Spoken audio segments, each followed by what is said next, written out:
हमें कुछ इमेजेस की जरूरत पड़ेगी, तो मैं यहाँ से इमेजेस कॉपी कर रहा हूँ कुछ।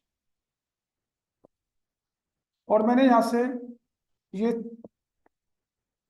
3 इमेज कॉपी की, अपने फोल्डर में डाल दो। हमारा जो फोल्डर है रिएक्ट वाला, और कहाँ पर डालनी होंगी इमेज? पब्लिक वाले फोल्डर में डाल दो यहाँ पर। और पब्लिक के अंदर मैंने एक इमेज वाला फोल्डर बनाया, और इसके अंदर जाकर मैंने सारी इमेज पेस्ट कर दी यहाँ पर। और मैंने क्या किया, app.jss को मैंने फंक्शन बेस्ड ही बनाया। RFCE बताया था कल फंक्शन बेस्ड के लिए। और एक मेरा user.jsx जो है, इसमें भी मैंने फंक्शन बेस्ड ही बनाया, RFCE। और इस यूजर वाले को ऐप वाले पर इंपोर्ट कराइए, इंपोर्ट। और क्या नाम है हमारे कंपोनेंट का? यूजर। कहाँ रखा हुआ? करंट डायरेक्टरी में user.js में। मैंने यहाँ पे रिएक्ट फ्रेगमेंट का यूज किया और अपना यूजर वाला कंपोनेंट रेंडर करा दिया। इसके बाद यहाँ पर आया, यहाँ पे भी रिएक्ट फ्रेगमेंट का यूज किया, और यहाँ पर मैंने एक डिव बनाया, डिव टैग ओपन क्लोज। हाँ। और डिव के अंदर मुझे यहाँ से कुछ प्रॉप्स की वैल्यू पास करनी है, तो मैंने इस कंपोनेंट को रीयूज किया 2 बार या 3 बार। 1 बार, 2 बार, 3 बार, 3 बार कर लो। और यहाँ पे लिख दिया मैंने H2 में, ये मेरा यूजर कंपोनेंट है। तो ये मेरा 3 बार डिस्प्ले हो रहा होगा यहाँ पर, चेक करें जी। मेरा 3 बार डिस्प्ले हो रहा होगा, 1 2 3। अब मुझे इस यूजर कंपोनेंट पर तीनों की वैल्यू डिफरेंट डिफरेंट चाहिए, जिसके अंदर एक मुझे इमेज की भी नीड पड़ेगी। तो मैंने यहां से गया, और यहां से पहले मैंने आई डाटा एक की बनाई, और इसमें इमेज वाला फोल्डर का पाथ दिया। और जब इमेज फोल्डर का पाथ देंगे, तो आपको पब्लिक का फोल्डर हर कंपोनेंट को पता है, पब्लिक तक का पाथ हर कंपोनेंट जानता है। अब पब्लिक के अंदर हमारा क्या है? एक इमेज वाला फोल्डर है, और इमेज के अंदर हमारी एक इमेज है जिसका नाम है m1.cpg। एक इसका नेम दिया, नेम इज इक्वल टू मैंने दिया मोबाइल। एक मैंने इसका प्राइस दिया, प्राइस इज इक्वल टू मैंने कर दिया 78,000। और यही सेम चीज मुझे सेकंड वाले यूजर में पास करनी पड़ेंगी, थर्ड वाले में पास करनी पड़ेंगी। इनकी वैल्यू डिफरेंट डिफरेंट। इसका नाम दिया हमने S1। इसका नाम है, ये हमारी शर्ट है, तो इसकी प्राइस कर दी हमने 1500। थर्ड वाली हमारी W1, ये हमारी वॉच है, और ये प्राइस कर दी मैंने 4500। अब ये सारी वैल्यू एज ए प्रॉप्स किसके पास जाएगी? यूजर के पास। तो मैंने यहाँ पे प्रॉप्स पास किया। और अगर मैं कंसोल में चेक कराऊं, सबसे पहले console.log प्रॉप्स के अंदर हमारी सारी वैल्यू आ रही है कि नहीं आ रही है, सबसे पहला काम तो यही है। अगर आप प्रॉप कंसोल में चेक करते हैं, तो यहाँ पर सिंगल ऑब्जेक्ट की हेल्प से सारा डाटा आना चाहिए, जो ऑब्जेक्ट आई डाटा में इमेज के अंदर m1.jpg, नेम मोबाइल आया, प्राइस आ रही है, सबकी अलग अलग आ रही है। और हमारा काम क्या है? इसको यहाँ पर इंप्लीमेंट करना है। तो हमें सबसे पहले इमेज लगानी होगी। इमेज लगाने के लिए IMG, इसकी सेल्फ क्लोजिंग करनी पड़ेगी आपको JSX बनाने के लिए। सोर्स के अंदर curly open curly close, props dot E का नाम क्या है? Dot I data. और जब आप इमेज लगाएंगे, तो इसमें ऑल्ट देना मस्ट होता है। अब ऑल्ट में जो कुछ लिखना है वो दे दीजिएगा। उसके बाद मुझे चाहिए यहाँ पर प्रोडक्ट का नाम, product name is equal to props dot name आएगा। उसके बाद पैराग्राफ में मुझे प्राइस चाहिए, price is equal to props dot price, यही आएगा ये। और यहाँ पे सेव कीजिए, चेक कीजिएगा तीनों की वैल्यू डिफरेंट डिफरेंट आ रही है। अरे, तो हमने एक कंपोनेंट बनाया है, और उस कंपोनेंट में हमने प्रॉप्स पास किया। प्रॉप्स में हमारा इमेज भी हो सकता है, हमारा स्ट्रिंग वैल्यू भी हो सकती है, हमारी न्यूमेरिक वैल्यू भी हो सकती है, कुछ भी पास कर सकते हैं यहाँ से। तो ये सारी सारी चीजें आपके एज ए प्रॉप्स में मिलेंगी यहाँ पर। या तो डिस्ट्रक्चरिंग कर सकते हैं, डिस्ट्रक्चरिंग के लिए आई डाटा, नेम और प्राइस डिस्ट्रक्चरिंग कर सकते हैं, या आप प्रॉप्स के थ्रू भी गेट कर सकते हैं। तो प्रॉप्स के थ्रू आपको वैल्यू कुछ इस टाइप से मिल जाएगी। तो इससे ये प्रॉप्स और क्लियर हुआ होगा आपका। अब हम चलते हैं क्लास बेस्ड कंपोनेंट की तरफ। यहाँ पे क्लास बेस्ड कंपोनेंट बनाओ, और क्लास बेस्ड कंपोनेंट में प्रॉप्स हमने पास करना सीख लिया था। अब हमारा काम है स्टेट। क्लास बेस्ड कंपोनेंट में स्टेट क्यों बनाते हैं? देखो जी, स्टेट बनाने का पर्पज होता है, अगर आपको क्लास बेस्ड कंपोनेंट में किसी वैल्यू को अपडेट करना है, आपको जिस वैल्यू को अपडेट या मॉडिफाई करना है वो वैल्यू पहले स्टेट में पड़ी होनी चाहिए। अगर वो वैल्यू स्टेट में नहीं है तो आप उस वैल्यू को अपडेट नहीं कर सकते। अगर मैं यहाँ पर स्टेट की एक डेफिनेशन बताऊं आपको, स्टेट होता क्या है, किस काम आता है, तो जैसे मैंने प्रॉप्स की डेफिनेशन देखी थी वैसे ही यहाँ पर स्टेट की डेफिनेशन है। स्टेट जो होता है वो बता रहा है state is similar to props, props के ही सिमिलर होता है, but it is private and fully controlled by the component. ये स्टेट जो होता है प्राइवेट होता है और कंपोनेंट के द्वारा कंट्रोल होता है आपका। We can create state only in class component. ये कह रहा है जी, हम जो क्लास कंपोनेंट के अंदर ही स्टेट बना सकते हैं। वैसे बनाने को तो हम फंक्शन के अंदर ही बना सकते हैं, लेकिन फंक्शन के अंदर वैल्यू को अपडेट करने का काम नहीं रहेगा, क्लास के अंदर वैल्यू को अपडेट करने का काम रहेगा स्टेट का। बता रहा है it is possible to update the state and modify the, आप स्टेट की वैल्यू को मॉडिफाई करो, अपडेट करो। ये क्लास बेस्ड कंपोनेंट में ही होगा, फंक्शन बेस्ड कंपोनेंट में स्टेट को मॉडिफाई और अपडेट करने का काम नहीं होगा।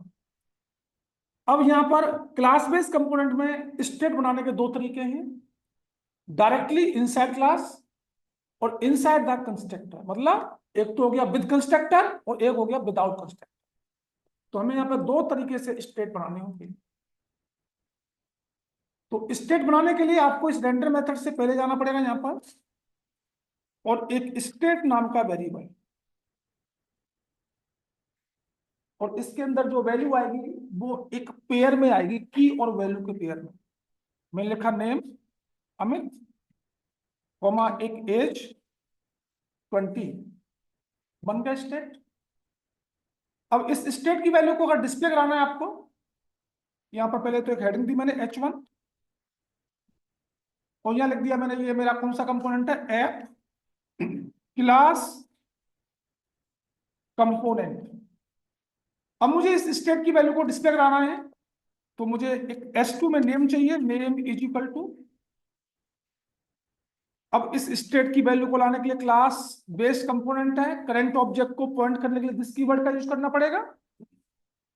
तो this dot state dot key का नाम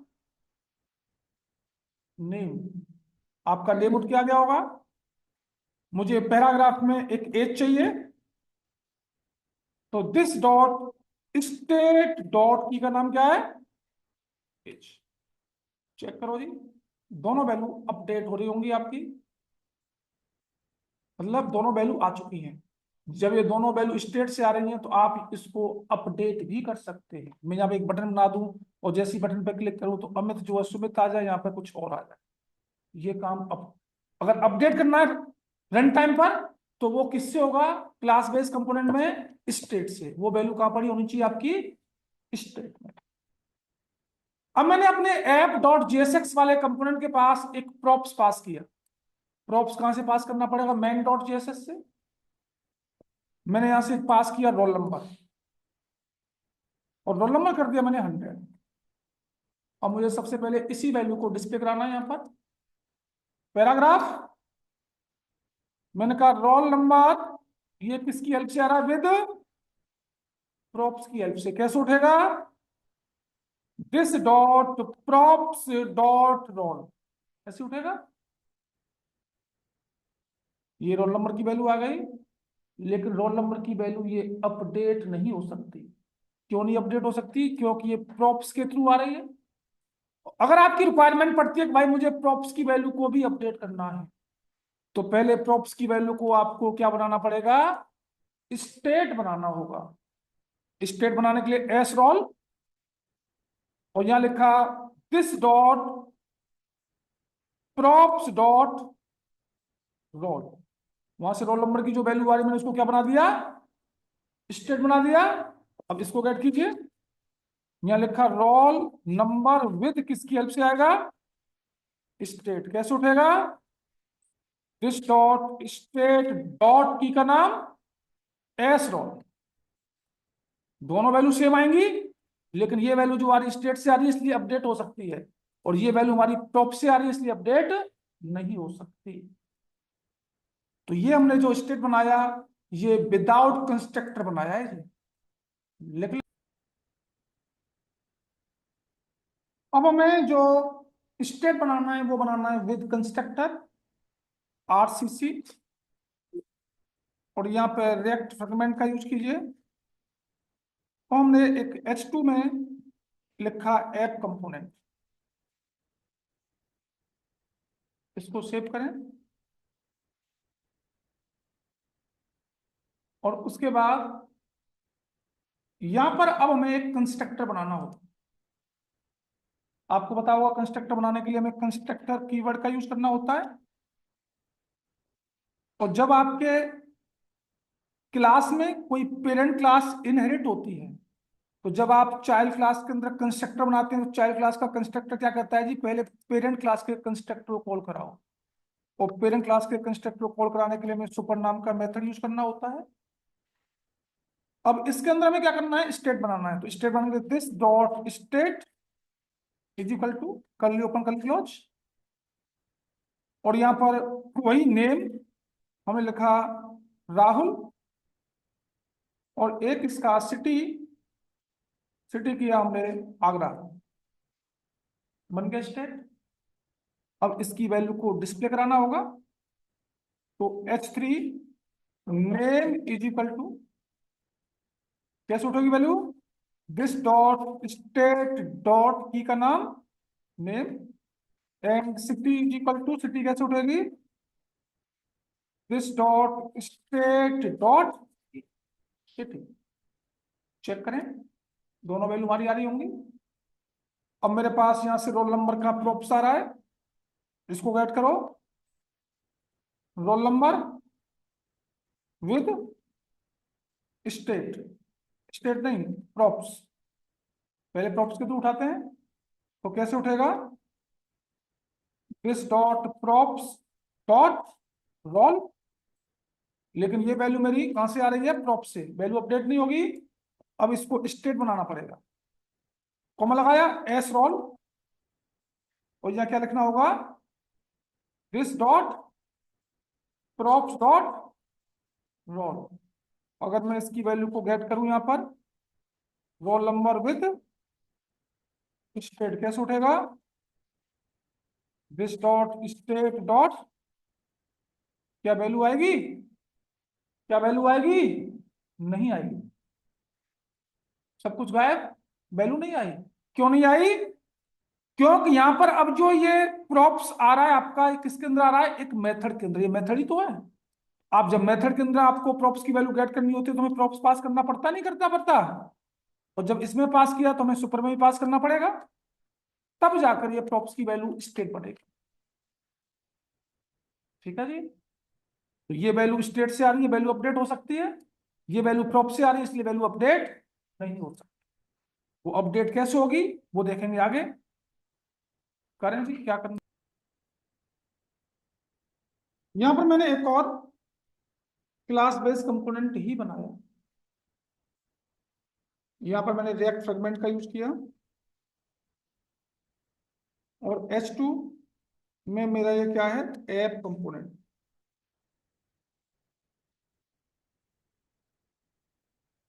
अब इसको ऐप कंपोनेंट आ गया। अब मुझे यहां से एक large amount of value pass करनी है, किसके पास? ऐप के पास। तो अब आपको यहाँ से प्रॉप्स पास नहीं करना, अब आपको यहाँ से चिल्ड्रन की वैल्यू पास करनी होगी। तो चिल्ड्रन की वैल्यू जब पास करनी होती है तो आपका जो कंपोनेंट है इसको ओपन और क्लोज करना पड़ेगा। क्लोज कर दिया, और इसके बीच में आपको वैल्यू पास करनी होगी। मैं लिख दिया दिस, कुछ भी लिख दो यहाँ पर, दिस इज चाइल्ड वैल्यू। ठीक है जी। अब मुझे इस वैल्यू को गेट करना है अपने कंपोनेंट पर, यहाँ पे गेट करना है। तो मैं पैराग्राफ में गेट करूंगा। कैसे गेट करेंगे, curly open curly close, this dot props dot children इसका नाम है। तो जैसे this dot props dot children लिखा तो ये पूरी वैल्यू उठकर कहाँ गई होगी, यहाँ पर आ चुकी होगी। आ गई जी। इसको चिल्ड्रन बोलते हैं। चिल्ड्रन कब मिलेगा, जब जहां से आप प्रॉप्स पास करते हैं, प्रॉप्स तो हमेशा एज ए जेएसएक्स एट्रीब्यूट्स की तरह जाता है, तो आपको एट्रीब्यूट्स नहीं, यहां से वैल्यू भेजनी पड़ेगी ओपनिंग और क्लोजिंग के अंदर। इसी को इन्होंने क्या माना है, चिल्ड्रन माना है। और जब इसको गेट करेंगे तो गेट करने का तरीका रहेगा this dot props dot children. और अगर मुझे इसको भी स्टेट बनाना है, बनाइए देखते हैं। स्टेट इज इक्वल टू, क्या ये स्टेट बनेगा, मैं कर दिया एस डाटा, और एस डाटा में किसकी वैल्यू डाल दूं, this dot props dot children की वैल्यू डालनी पड़ेगी। अब इसको गेट कीजिए, यहां लिखा वैल्यू विद स्टेट, कैसे उठेगा, this dot state dot S data. ठीक है, नाम यही होगा। दोनों वैल्यू सेम आनी चाहिए, चेक करें, दोनों वैल्यू सेम आ रही होंगी। तो ये वैल्यू प्रॉप्स डॉट की का नाम नहीं होता, प्रॉप्स डॉट चिल्ड्रन होता है हमेशा। चिल्ड्रन चाहे यहाँ पे एक लाइन का कंटेंट हो, चाहे यहाँ पे हजारों लाइन का कंटेंट हो, वो चिल्ड्रन से ही मिलेगा आपको। और जैसे जैसे इसको रीयूज करेंगे वैसे वैसे आप चाहे तो इसकी वैल्यू को अलग अलग भी कर सकते हैं। ठीक है, इसी को क्या बोला गया है, चिल्ड्रन बोला गया है। लगता है इसको। अब मैं आपको बताता हूं कंपोजिट कंपोनेंट। कंपोजिट कंपोनेंट का मतलब, चाहे आप क्लास से बनाए चाहे आप फंक्शन से बनाए, दोनों से कंपोजिट कंपोनेंट बन सकता है। कंपोजिट का मतलब एक कंपोनेंट की फाइल में मल्टीपल कंपोनेंट यूज करना। एक बनाइए आरसीसी, पहले मैं क्लास बेस बता देता हूं। एक बन गया, और मैंने यहाँ पे एक दूसरा भी बनाया आरसीसी, दो बार बन गया। इसका नाम किया मैंने क्या, बटन। इसका नाम क्या किया, बटन। इसको हटा दिया। ठीक है साहब, और ये एक्सपोर्ट डिफॉल्ट की जरूरत है नहीं हमें। ठीक है साहब, मैंने क्या किया, एक क्लास बेस कंपोनेंट बनाया मैंने बटन वाला, और एक क्लास बेस कंपोनेंट बनाया मैंने एक ऐप वाला। ऐप वाले को मैंने एक्सपोर्ट डिफॉल्ट कर रखा है, और मेन वाले पर इंपोर्ट करते हुए उसको रेंडर करा रखा है। ठीक है यहाँ तक। और मैंने रिएक्ट फ्रेगमेंट यहाँ पे भी यूज किया, और यहाँ पे मैंने एक बटन टैग ओपन क्लोज, और इसका नाम लिख दिया क्लिक। क्लिक नाम का बटन बन गया। अब मुझे इस वाले कंपोनेंट को इस वाले कंपोनेंट पर रेंडर कराना है, तो एक्सपोर्ट डिफॉल्ट करने की जरूरत है नहीं, एक ही फाइल है। तो मैंने यहाँ पे रिएक्ट फ्रेगमेंट का यूज किया, और यहाँ पे एक H1 में लिखा पहले मैंने ऐप कंपोनेंट।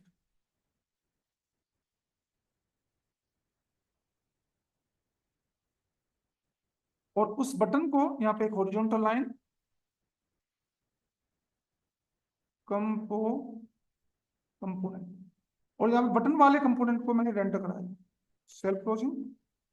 तो बटन में जो कुछ था वो यहाँ पे आ रहा होगा उठ के, चेक करें,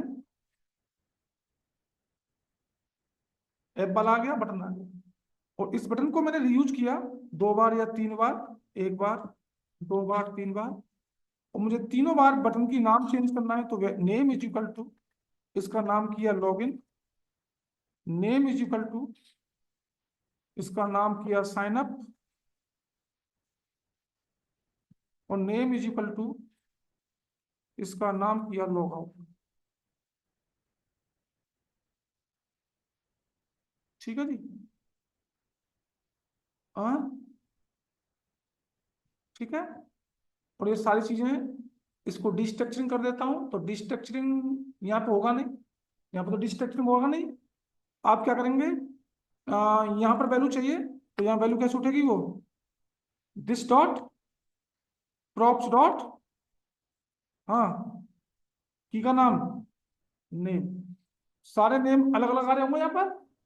चेक करें, 3 बार यूज हो रहा है, तीनों बार अलग अलग नाम आ रहा होगा, इसका नाम कुछ नहीं आया है।